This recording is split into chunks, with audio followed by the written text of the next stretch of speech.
I'm here with Captain David Bill. I have the luxury of talking to a lifelong sailor and someone who has spent their life around the water. Pretty much your entire adult life, so far as I know, has been spent around the water. You taught as an instructor up at Tabor Academy for, what was it, 30 years? 29 years? 29 years. So just shy of 30 years. That's pretty impressive. You were in the Merchant Marines. For about 10. For about 10 years. You have an interest in sustainability. So I'm curious, when did this passion for the water and for the ocean, when did that happen? When did you first maybe experience a love for the ocean? So for me, it started off as a young person. We spent summers in Connecticut at the beach. I had a small rowing skiff called Moby Dink, named after the great white whale, and it was only 7 feet long, but I used to crab and fish, and my first business was selling bait crabs to a fish shop for 2 cents a piece. So I pretty much spent all of my waking hours on the water, swimming in the water, fishing, sailing. So it began at quite an early age. My mother said that I used to crawl down to the water's edge when I was a baby and sit at the water's edge and eat sand, according to... That was before my memories actually kicked in. So from the time you could crawl. As they say, we're born in water in our mother's womb. So yeah, I think this was probably not too much of a stretch. Yeah, just a natural progression of things. Yeah, and here I am living on a boat. So yeah, and you've been living on the boat for how long? How long now? Over 2 years now. Okay, and you just came up from the Bahamas, where you had sailed down to the Bahamas, I should add, from Massachusetts. From Massachusetts, yeah. So I resigned from my teaching career and sailed off into the sunset, and made my way to the Bahamas to work there, and then decided to get back to the States before hurricane season, and here I am. And the boat's name is? The boat's name is Dream. Yeah. Appropriately. Very fitting. All right, so I know, we've had some conversations about regenerative fisheries, and that's something you're also interested in. What exactly is a regenerative fishery, and what sparked that interest? So I might not answer the question in order, but the interest came for me with working on the water. I felt that as a sailor, as a merchant mariner, as someone who loved being on the water, that we had a responsibility to protect the water and the environment. And so some of the practices in industry when I was in the Merchant Marines were detrimental to the ocean, such as a technique called butterworthing, which is basically taking oil tanks and cleaning them with salt water and then pumping the residual cleaning overboard. So I just felt that as time went on, if we continued practices like that eventually they would catch up to us. So the idea of a regenerative model for the oceans would be something where we would use them, we would use the resources. But then we would also change our practices so that we could perpetuate the use of those resources. Okay. Now, one thing I think about is the magnitude of these problems, or at least how big they seem to me, and acknowledging all of the problems that that our oceans face. What would you say is the true magnitude or the true scale of these problems? Is it possible for you to put into perspective maybe how big some of these problems are? I would say that often I'm overwhelmed by by the magnitude of what those problems would be, such as ocean pollution, or dead zones in the sea, or coral reef die-off. You could sort of plastics. You could just go on and on with the issues, and I sort of see the oceans as part of our planet, the blue side of the planet, of course, and that as human beings with a growing world population, which requires resources of food and air and clean water, that even though the problems are insurmountable in scale, because we've just basically carried on practices for so long that were detrimental, that were non-sustaining, non-regenerative, that it's not an excuse to say, throw our hands up in the air and say, we're not going to bother, or it's too far gone. So I don't know if I can really remark on the scale, especially because it's overwhelming to me, but I can say that each one of us can make a difference. All right, so one of the things I think about often is the fact that human systems are never perfect. There's no such thing as a perfect institution. We're fallible creatures. We make mistakes, and even whenever we try to do our best, we often fall short. So knowing this fact and recognizing that human systems are never perfect, is it even possible to have a sustainable system? Do you think it's even possible to harvest our oceans in a sustainable way? I know you mentioned we shouldn't just say the hell with it, we should at least try. But I'm curious, if you do think that it is possible to harvest our oceans in a sustainable way, what do you think that might look like? What might you envision? I mean, I from my experience, I think that things that happen in the community and a small scale are those that will be most successful. And by having a collection of communities working with regenerative practices is really the answer.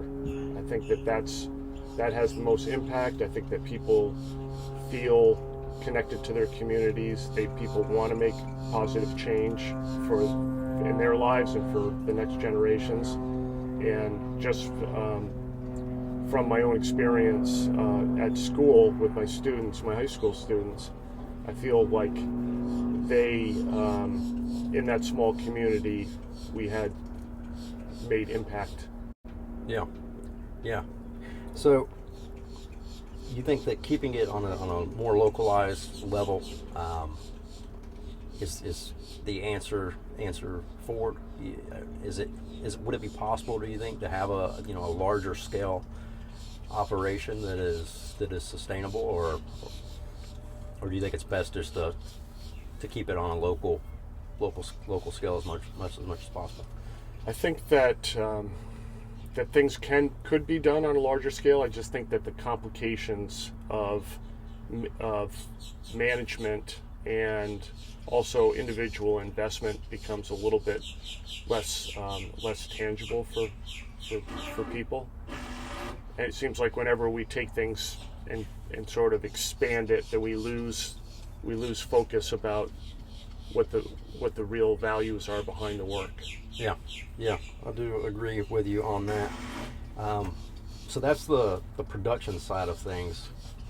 Are there any ways that maybe we as a consumer could maybe reduce the footprint, the impact that we have? Because I know, I go to the grocery store, or I go out in town to make a purchase, or when I get my car, I often think about how it's hard to curb that consumptive behavior, and especially whenever you go into the grocery store and you realize that all of the food that you might want is packaged in a plastic product, and it's got all these chemicals. What do you think are some steps that a consumer might be able to take to reduce their impact? Yeah, that's we've grown accustomed to a lot of conveniences, and to be able to go to a grocery store and just pick up whatever we want to off the shelf, and often overriding the fact that might have been shipped across many oceans with many natural resources going into getting that product to our table. So I really feel that the way to reduce that is to create local food, create people who are creating local food and consuming local food so that local markets can thrive, and that we're not relying on transportation going across oceans, containerized cargo, where all kinds of natural resources have to go into that transportation and growing model. If we continue on that path, then basically we're just going to deplete the resources that we all share. All right, so this is somewhat unrelated to sustainable oceans. I'm just curious as to what your thoughts are as a lifelong sailor. For me, I had this strong pull. There was some part of me that wanted to buy a sailboat and have that experience. And I couldn't really explain it rationally. There was just something about it, the lines of the boat, the way it looks whenever a boat's under sail, just the romanticism of it. And I've since wondered, what makes it a romantic thing? What makes a boat, this romantic ideal? And more and more I'm seeing the influence of sailing in different places. If you go to a doctor's office, you might see a painting or a picture of a sailboat. At my place of work where I'm at now, we've got a picture of of sailboats out in the harbor, and no one there, sails, and that picture's been there for years. But if you go out, to clothing stores, you'll see Jolly Roger t-shirts, or you'll see, sailing t-shirts or nautical themed t-shirts. And even if we look at, the English language, there's so many references and metaphors and allegories that allude to sailing. So I'm curious as to what your thoughts are on that subject, and why you think that's the case. Why are we so moved by the sight of a sailboat or the idea of sailing? Do you have any thoughts? Yeah, I mean, I would say that all of us are connected to water, and we're connected to the both the serenity of water and also the mystery of water. And I think that sailing in particular takes what I would say are God-given gifts of wind and water, and allows us to transport ourselves with those two mediums, wind and water, with a natural earth force, a God-given energy that requires no fossil fuels, no noise, only the natural elements to propel us in pretty much any part of the world that we're willing to make the effort to get to. And it's sort of beyond space. It's our last frontier on the earth, where we can go and anchor our boat, and as long as there's deep enough water for our boat, we can anchor there, and we can voyage there. Yeah, and have a place to sleep there on anchor, and off to the next destination. That's right. So I think that for people, it gives them a possibility to be somewhere beyond where they are right now, in an adventuresome, voyaging spirit. All right, so you've mentioned some of your experience and some of your thoughts on sustainable fisheries and regenerative fishing practices. Do you have any specific examples that maybe you could give us of what you actually seen that look like, and just something specific, an actual concrete, real-world example of a regenerative practice? During my teaching career at a private high school called Tabor Academy in Massachusetts,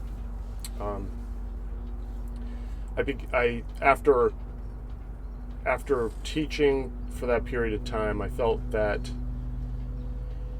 for the students of our community, that it would be that often many of them came from schools with gardens, where they grew their own food at the school, maybe served tomato on the lunch plate or at the salad bar. And our school did not have a school garden, and because we were known as the school by the sea, so we were right on the water, I felt that the appropriate way to grow food there would be to grow seafood. So we started the Tabor Academy Oyster Farm, which was working with the town of Marion to propagate the waters with eastern oysters, and all year round there were commercial fishermen there that would harvest oysters that we helped the town propagate in those waters, which were natural to those waters. So in a way, my students were able to learn how food was grown, contribute to sustainable fishing, provide work for local fishermen, and also support the town from a community service basis. So to me, that was sort of a grassroots ideal way for students to see how successful a community-based project could work. Would actually work. Would work. Did and, work and what it would entail over a number of years. Yeah. Was there anything that you learned in that experience that maybe really stood out to you as something that maybe should be kept in mind if someone was to As start a message for people, and a reminder to myself, is that when you start with something that you feel like that's important, and people say, well, why bother, or that's too much work, or you'd have to have a science degree to do that. Those things are really not true. That can start with a very simple effort, and that people will see that vision, and they will want to participate. So that's definitely was the case for the Tabor Academy Oyster Farm. For the oyster farm at Tabor Academy. And Yeah. I think that's a lesson that will apply to anything in life. Absolutely. So, all right. Again, Captain David, I cannot thank you enough. So Thank you, Skipper Zeri. we'll have plenty more conversations.